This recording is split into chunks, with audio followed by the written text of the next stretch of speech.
ಶಿವನು ಮೇಲೆ ನೋಡಿರುವ ಜನರು ಮಾಡೋ ಕಾಯಕವ ನಿಜದ ಆಂಕೆ ನೀಡಿರುವ ತಿಳಿಯೋ. ಭುವನಂ ಗಗನಂ ಸಕಲಂ ಶರಣಂ ಅಖಿಲಂ ನಿಖಿಲಂ ಶಿವನೇ ಶರಣಂ. ಉಸಿರನು ಕಾಯಲು ಹಸಿರನು ನೀಡಿದ, ಇರುಳನು ನೀಗಲು ಹಗಲನು ನೀಡಿದ.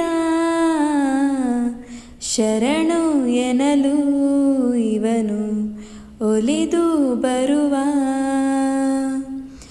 ಎದುರು ನಿಲ್ಲಲು ಇವನು ಮುನಿದೆ ಬಿಡುವ. ಭುವನಂ ಗಗನಂ ಸಕಲಂ ಶರಣಂ.